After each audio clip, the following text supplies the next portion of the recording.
Hello and welcome. Well, a lot of stuff to talk about this, so there's no time for an intro. Let's get right to it.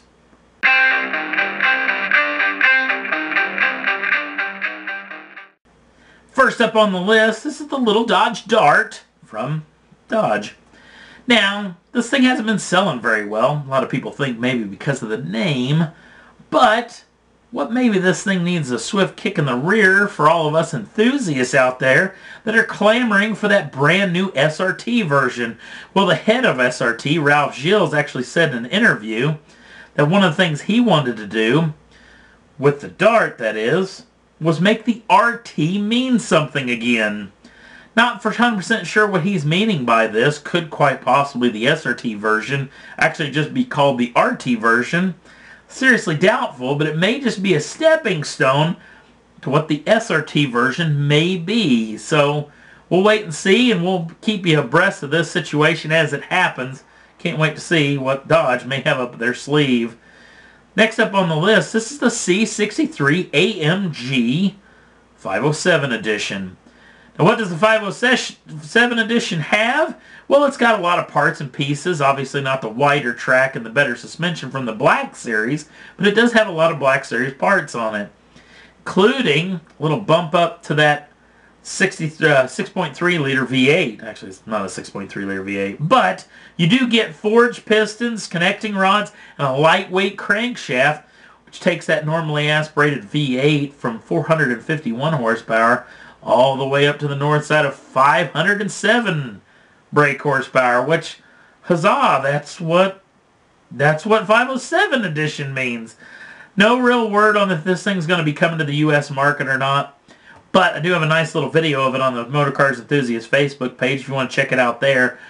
We'll wait and see if this thing comes to the U.S. No real pricing out on this vehicle as of yet, but we'll keep you attuned as it happens. Next up on the list, Audi's in the news. Now, actually just 3 or 4 days ago at the taping of this show, was the Super Bowl, the big football game down in New Orleans that happens to be at the Mercedes-Benz USA Superdome. Well, when the old lights went out, that little dark period that happened just after the halftime show, Audi went to the Twittersphere, sent out a tweet saying, sending some LEDs down to the MB USA Superdome right now. A little shot across the bow to their German rivals over at Mercedes-Benz from the folks at Audi. No real word on if Mercedes shot back or not, but I thought pretty interesting. A little jab there and there. Doesn't hurt anybody. Staying with Audi, let's take a look at this thing. This is the brand new R8 V10 Plus. Now, the Plus means it is the top of the line when it comes to the R8 edition. That means that the V10 is going to be making 550 brake horsepower. All the lights on the vehicle are all going to be LEDs. It's also going to have ceramic brakes so you can stop all that horsepower. And also it's going to be attached to a 7-speed S-tronic flappy paddle gearbox. The top of the line Audi V10 is coming soon. Now, this thing's going to be going on sale in the UK very soon. Got a new video of it over on the Motorcars Enthusiast Facebook page. You want to check it out as well. No real word on what pricing, just estimated pricing. But we'll keep you abreast when this car comes to the States, what it's going to cost you. Next up on the list, let's look at the Lamborghini Aventador Roadster. Now, the Roadster just made its official debut down in Miami, Florida, not just but a week or two ago. Well, apparently that launch was all it was necessary, as every one of the Spyders that is bespoke for 2013 are sold. So if you want to get your hands on one, it is too late. Won't be till mid-2014 till they'll be taking new orders on the Aventador Spider. So you're going to have to wait if you had your hand, or at least had your mind set on one. This is a picture of the all-new Sesto Elemento, which is actually being built right now. Well, apparently Lamborghini, looking forward to the Geneva Motor Show, didn't want to be left out on the hit parade, as the new McLaren P1 will be making its official debut there. Also, the brand new F70 will be making its first launch there. And the 917 Spider production version supposedly going to be making a debut there. Lamborghini, not wanted to be outdone, is going to be sending a limited edition, and we're talking limited edition, maybe only 10 units for the entire world, Lamborghini that's supposed to outdo the Sesto Elemento in every way, shape, and form. So, pretty impressive piece of kit could be coming. And it's going to be an exciting Geneva Motor Show when it comes to hypercars. So, cannot wait, and we'll keep you in tune to that as well. Speaking of the brand new P1, the P1 is actually in the news again as McLaren, I should say, is actually trickling out information just like you should, keeping everybody frothing at the mouth over this vehicle. Now, they're set up a new video that just came out online actually the day of this taping, and it's the new instrument cluster, if there was an instrument cluster in the automobile, but showing off the all-new system that you're going to be able to stare at right behind that steering wheel, showing it's ready to race. This video is on the Motor Cars Enthusiast Facebook page if you want to check it out. Pretty cool little video, and got everybody obviously clamoring for what the P1's going to be. Next up on the list, this is a picture, actually a picture I actually took, of a group of brand new Chevrolet Impalas. These are police car only editions. The Chevrolets got out. These things came over from Australia. Now, these are also going to be the platform for the brand new Chevrolet SS. Now, obviously, the nose and the tails are going to be a little bit different on this vehicle as far as the SS is concerned. And we've already seen the SS come out as far as NASCAR trim.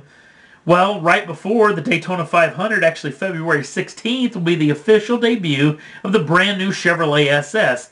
Now, we're hearing this thing's going to be around 350 brake horsepower. Going to be pretty peppy. Pricing, hearing somewhere around maybe mid-30s, so it's going to be a little bit more expensive than the outgoing Impala that it replaces. So we'll have to wait and see when it comes February 16th what the new SS is going to be all about.